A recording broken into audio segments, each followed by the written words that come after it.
Pretty ready between our semi-finalists. It's going to be Xora Tigers Gaming versus Fusion for a spot in Grand Finals and the last chance to make it to that possibility of becoming a world champion. So up until this point, we can say that this is the toughest matchup these two teams are going to be going up against. And if they manage to best this, Fennel is waiting for them in that grand final. And look, let's be realistic. I don't think anyone is going to be super excited to play a Fennel, but look, you want to be a champion, you have to beat the best of the best. So Xora Tigers, this team came out of nowhere for a lot of people. No one really expected them to be such a top contender, but look at them. Top 4, they have beaten Zeta, one of the favorites in the tournament as well. So if they can take them down, is Fusion the next one to potentially go down, or will Fusion continue their win streak? Yeah, I don't know. I mean, both of these teams can now earn the title of like the Japan Titan Slayers, right?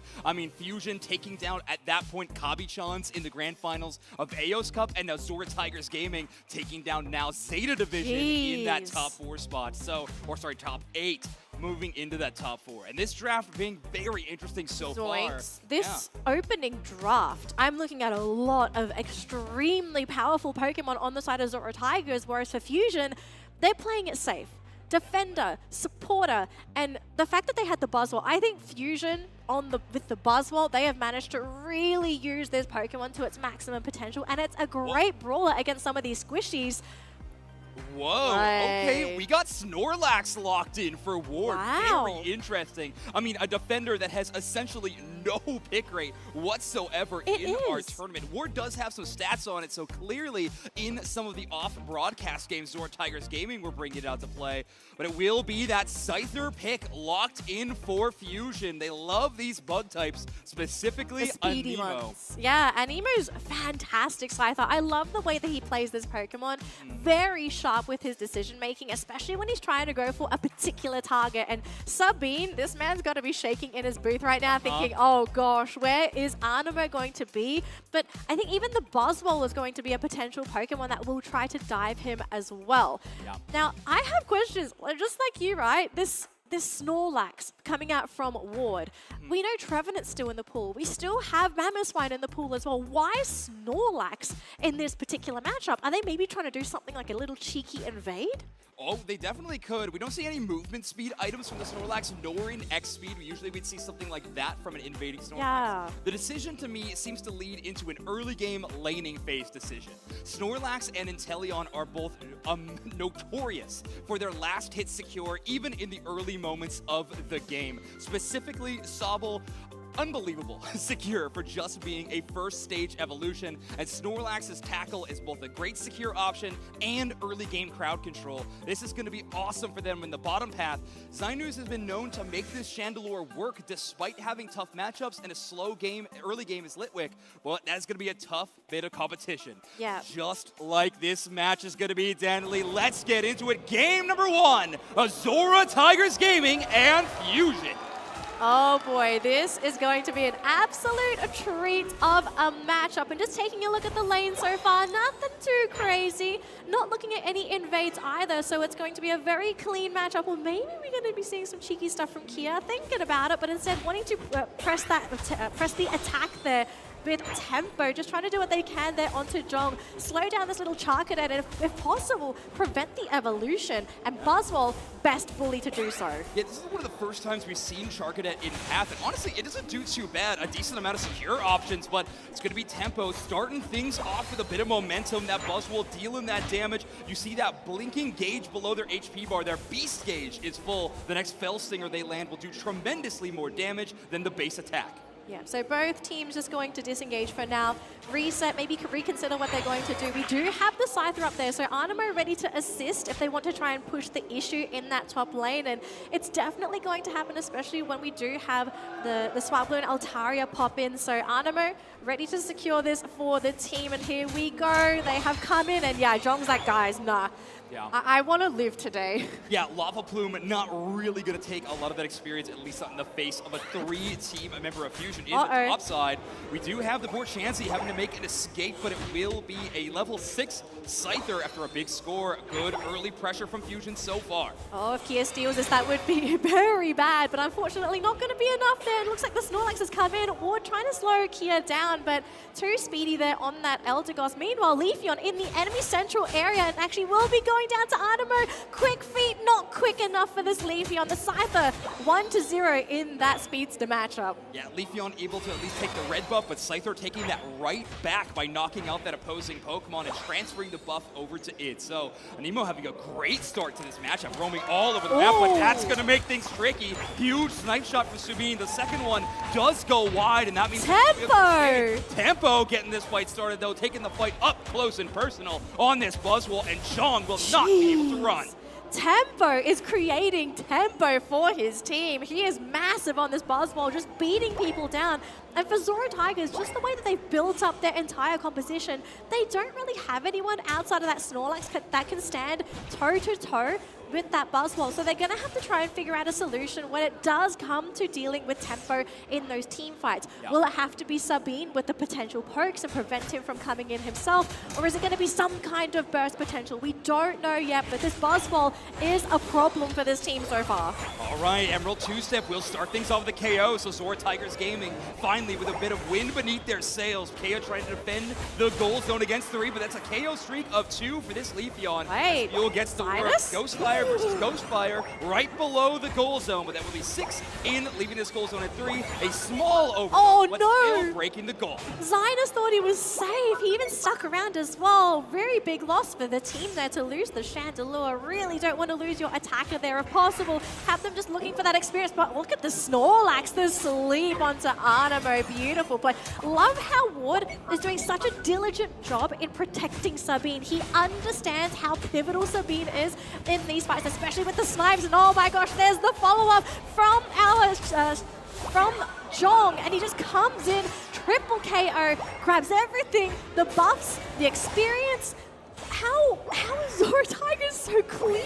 I know, Xora Tigers Gaming finally getting a bit of momentum. A tough early start to this matchup with some early aggression of Fusion, but the response has been perfect. I love that Heavy Slam Yawn choice. Snorlax does have block, but that Yawn is an unbelievably long amount of stun. Especially the Heavy Slam tying onto the Scyther, and of course the Yawn landing will extend that CC for up to about 3 seconds, which is so much for a very squishy Pokemon like Scyther to deal with. It's not even just Scyther. I think, Tempo would have to be worried about being yawned himself. He cannot afford to be idle for his team. And I love how after noticing that this Buzzwole being a nuisance in the early game, constantly coming in with the attacks on that Leafeon, Emerald two-step every time it's off cooldown, just to slow down the progression of that Buzzwole. So Tempo not really holding that same level of power he had in that early game anymore. Yeah, and again, we're starting to see this Leafeon dominate this tournament, but now without that Comfey pocket that we've seen so popularized, which does mean that Blissey can kind of support the entire roster. If they need the Blissey since that Sailage, they can. Big Heavy Slam, but doesn't land on anybody. But a Jet Button plus Power Nap is going to land a couple of stuns. Very nice work from Ward on this Snorlax pick. Fusion, though, very lucky not to lose any Pokemon in their central area, so they managed to retreat, and because they know some Unites are on cooldown, maybe thinking for themselves, maybe we try and make a play happen here, especially with the Reggies coming into play very soon. Yeah, Fusion want a foothold back in this matchup. Objectives would be a great way to do it, but it looks like they're aiming at a siege on a tier 1 in the top path. Great spot to do so. It only has 1 left on it. You could overdunk by a ton. Ward takes a ton of damage. Buzzwole Unite will get that execute, and Anemo's going to bring the Scyther Unite as well. Green Illusion Dive hits out a few targets, but that's 2 Unite moves from Xora Tigers Gaming to trade the other direction. Leafeon going to chase down Anemo. Rachel gets that knockout, and now the fight rages on the other direction. Man, that Bliss Assist makes it so difficult for Artemo to try and go for the snipes, but look at that! Oh my gosh, the Unite, the catch onto the Leafeon and the Midnight Ignite as well. Snorlax is back into the fight though. Ward providing assistance. Jong doing quite a bit himself, taking out the support. And now both teams trying to find their next opening. And actually, Xora Tigers looking to grab the objective themselves. The Snorlax being punted back by Tempo, trying to push him back and lower his health. Chandelure waiting in the wings, trying to go for the burst himself. The Secure is there, and it's going to be, yet again, Jong picking up the Secure on that Regieleki. And now Fusion needs to back up. They cannot afford to lose Pokemon in this attack. Yeah, impressive stuff. I mean, we had Draken looking for some backline targets on this slow bro, but the Ceruledge able to take them out from Jong is just too tough of an opposition to work with in that objective fight. However, a nice rotation by Anemo will net them that Reg Ice, so a healing buff for the whole team, but most importantly, that precious experience they need. And they're actually looking okay on the side of Fusion. 12, 12, 12 for their damage dealers. Looking pretty solid, but they are playing catch up to Xora Tigers Gaming right now. Yeah. Chandelure, though, hitting that level 13, so it might be Zynus to really be that hard carry for the team, just really dish out that damage and really provide assistance for Anemo, because I don't think Anemo has that element of surprise anymore. He can't just go in and try to pop somebody. We've seen time and time again the Blissey on point with the Bliss assists. Of course, yeah, the Bliss assist. It's also a great answer if that early slow beam comes out. It's one of the best ways to make sure that targeted Pokemon is kept up and running in some of these fights. Bliss assistance not only gives you healing shields, it also redirects a lot of the damage to Blissey themselves and absorbs so much of it. It's such a clutch defensive support Unite move. 30 seconds to go on the clock before we have that last 2-minute stretch, and Rayquaza hits that field. But look at how defensively Fusion are positioned.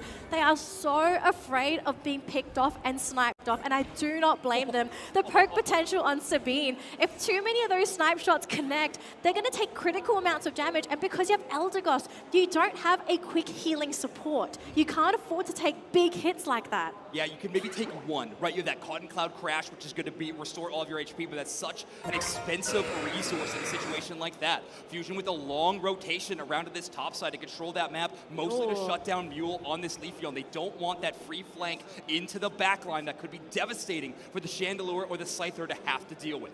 Yeah, Mule also playing a really big role for his team because he's also covering Sabine's northern side. So in case anything wants to slip on through, he has the vision for the team, but Fusion, they are playing this extremely patiently. They know they still have a minute 30 to go. So what's the game plan for this team? Are they going to slowly poke this Rayquaza? Are they maybe going to try and run into Xora Tigers themselves? Because really, Xora Tigers, they're not that far away. A little micro cap can tie this game and even push them into the lead. Yeah, I think that's why we saw Anemo join this fight so late. They were hanging out trying to prevent any back caps because of how close this match score is right now. They were about to lose the first minute of the final stretch, and that is where those points are doubled.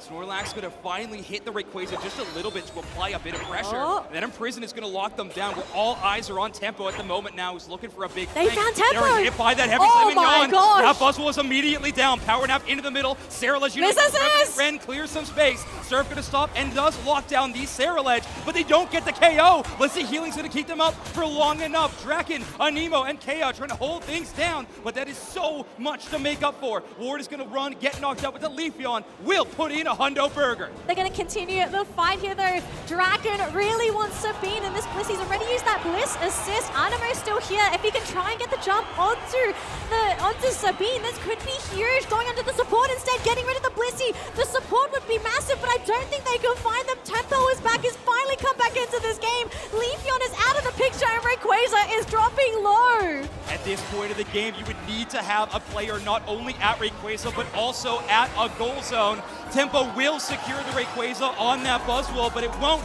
be enough. Xora Tigers Gaming going to start our series 1-0. Xora Tigers coming out of nowhere, on the prowl, looking for the victory.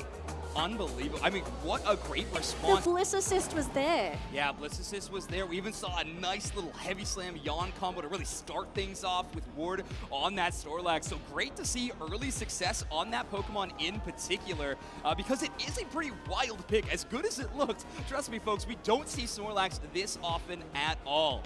bans are going to be locked in. Xora Tigers Gaming banning the Hoopa and the Charizard. Fusion could be banning Blaziken and Urshifu.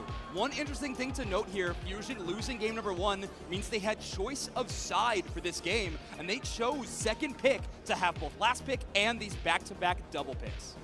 They clearly have something that they want to bring in that final pick. And if you're Xora Tigers, I hope you've covered all of your bases in this upcoming draft, because sometimes all it takes is one unconventional pick to completely break down a team composition.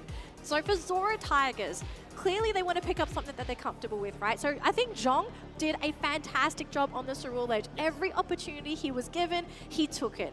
Chobo, Eldegoss, this is going to help the laning stage. They love to have that pressure, so I think the great choice here for Chobo. Sabine back on the Inteleon. I mean, if you keep picking it, you don't have to ban anything. Eldegoss also a great response to how fast Fusion likes to play these team fights. Cotton Spore gives you a little bit of anti-dive variety in your move kit.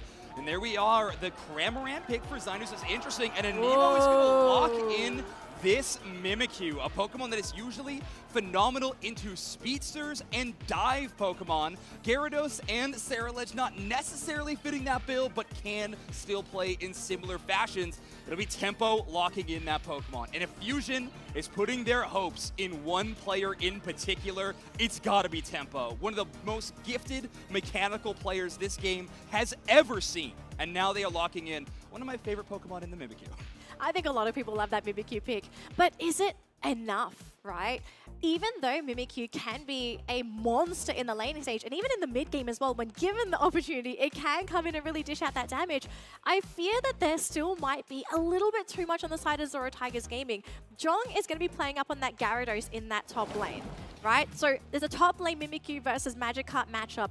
If you can slow Zhong's early game, I feel like that's when we could possibly see Tempo take over. But that's an if. Of course, yeah, you could try to delay that Gyarados, but best laid plans and all of that as we head into game number 2. Honolulu, I need you to help me out. Make some noise as we head into our second game of this series. Win or go home. Here we go, folks. Straight into those lanes. And again, nothing too crazy. I'm glad these teams, they're keeping themselves composed, not doing anything too out of the ordinary that they themselves might not be comfortable with. But I do want to see a surprise. I want to see something magical, something that we haven't seen before that can push this game to a game number 3, because if Fusion, if they do the same thing as last game, I fear this could be a 2-0 matchup. I do believe they can do it because we know Fusion, they are an incredibly talented group. Absolutely, and there were so many aspects of their game in that last set that I was so fond of. I mean, even going into that final moments, they had the lead, they were doing great on levels, but the slight misstep around that Rayquaza fight is, of course, disastrous, and that is so tough to deal with, but you clean that up, you could be looking at a 1-1 set, and I know there's a lot of people, but more than anyone, these 5 players on this Fusion roster are begging for that. They are begging for it, and so far both bottom lanes, they're just waiting for all this experience. They just want to make sure that they're going to hit their level timings as quick as possible. We have our central laners in this top lane as well, ready to go to try and get all of this experience. And look at this, actually going straight for the pullback onto the support, so that's going to be some free experience. Zhong and Mill hanging around in that top lane, but there's only so much you can do as that Magikarp, so free scores to start the game here for Fusion. Yeah, great push. I love that choice to jump onto the Gossifleur for a Nemo's Buzzwole. Oftentimes, you try to chase down that Magikarp, deny that effort gauge from getting filled up, and put on that early aggression, but sometimes taking out the support is a nicer option, and in fact, Magikarp can't even do anything after that. So, fantastic work playing around Zhong and, of course, Chobo.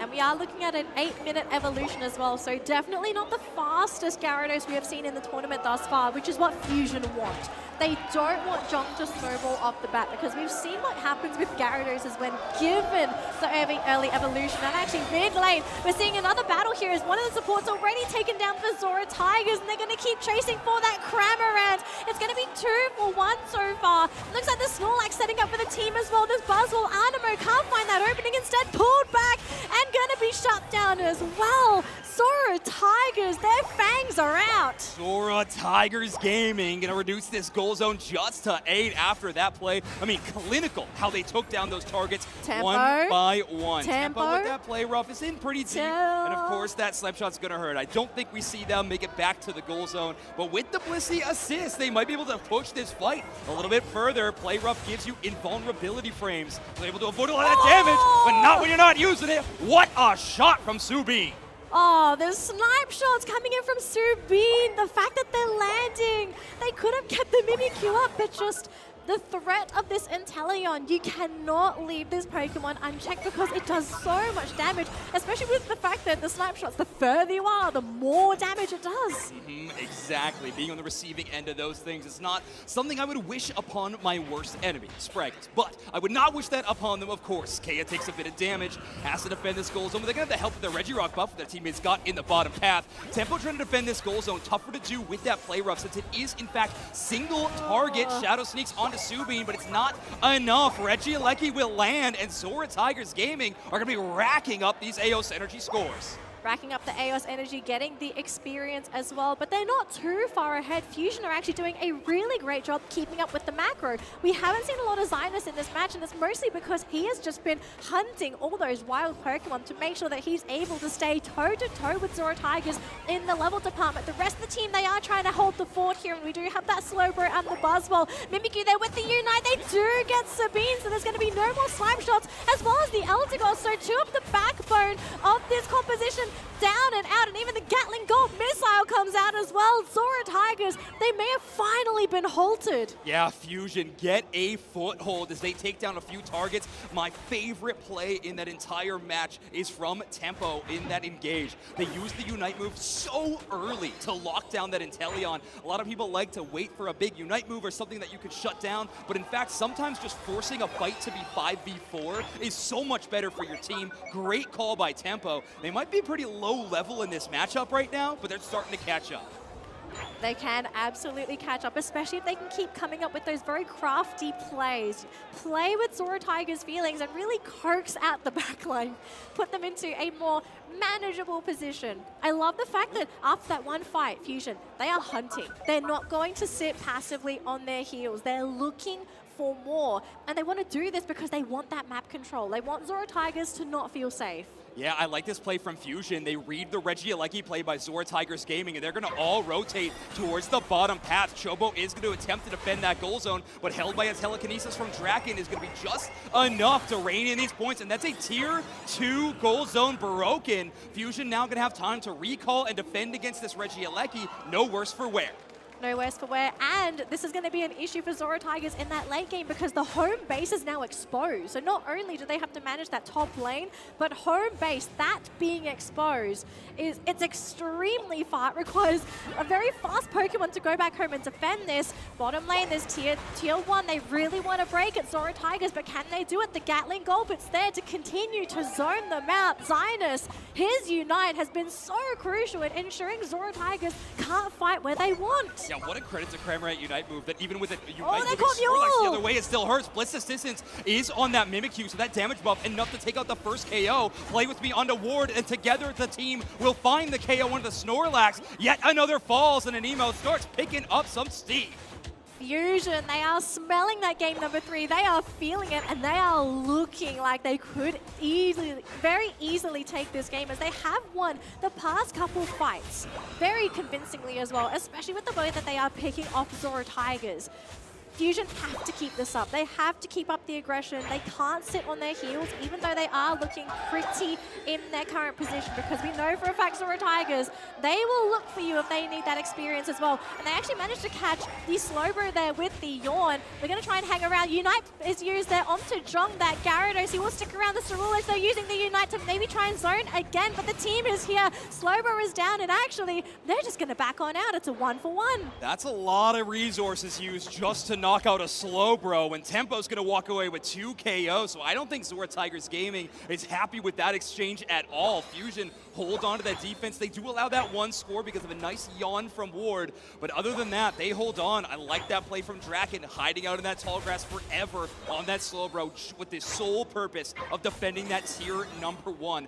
No real Regieleki gamers on the roster of Fusion, as they are going to be giving up on that objective time after time, and instead trying to find value elsewhere. Tough part is, no goal zones on the bottom side to score in, outside of the home, so it's just going to be knocking out wild Pokemon and setting up for this Rayquaza. Yeah. So Zhong has gone into that bottom lane just to clean up those last few wild Pokemon, really wants to get that experience, creep closer and closer to that level 13, because we have 20 seconds to go before we hit that final 2-minute stretch. And at the moment, looking pretty spread across the board here for Fusion. We have that Mimikyu guarding that top goal zone, the Slowbro at that bottom goal zone. I don't blame Fusion for being quite defensive here because they have too many open goals to worry about at the moment. And we all saw how that last team fight played out, right? An extremely patient exchange where Backcap could really turn the tide of this entire series. Xora Tigers Gaming trying to lock in their spot in the grand finals in this final stretch. Fusion trying to keep their tournament dreams alive and force us to a game number 3. Now the question is who makes the move first, because Xora Tigers, they are the ones behind, so ideally they want to have the dream initiation. And is it going to come down to Zhong? Is he going to have to put on his snorkel and go for that dream Dragons Unite? All right, there's a Shadow Sneak that does land onto Mule. That is Tempo chasing it down. Play Rough is going to get them out of danger. It's a lot of Unite moves, but Zhong going to be the first one to strike. Sorry, Mule takes that KO. Mule now putting up 2 as Mimikyu also falls. Gyarados jumps to the back line. They're trying to help defend, but it's Fusion who strikes back. Rayquaza at about half HP. Fusion trying to chase down the remaining members of Xora Tigers Gaming. Zhong needs to find a good place to engage, but there's no one at the moment. Ward yawns that Buzzwole, and Nemo is stuck in that position. Rayquaza extremely low. It's knocked out. It's Xora Tigers Gaming. Anemo is still there, though, defending. They cannot break a shield. There's 2 Rayquaza shields to none, and Xora Tigers Gaming needs to take this lead and put in these points. And Kia, the shield is so low. Can they break it? They broke it. They broke the shield. They broke the shield. Only 1 score in from the Eldegoss. 100 points. Xora Tigers Gaming now holds the lead, but we got 40 seconds left, and Fusion streams are still alive. It's still alive, but they have to wait for those 10-second respawn timers. Can they even make it in time to that tier 1 goal zone in the top lane? That's the closest one that they can go to right now. They got the call. There's no backup. All they have is 20 seconds to take someone sneak this into the home base? tournament fate. Mimikyu is moving towards potentially the home base, but it's back to that tier 1. Tempo does land the Shadow Sneak onto Subin all the way in the back. That's the first KO. Ward does block. Heavy Slam blocks up this one. 58 points in the tier 1 from the Sarah Ledge. Back the other way. Blitzy puts in 20. 20 more from Tempo. The scoring race is so unbelievably close.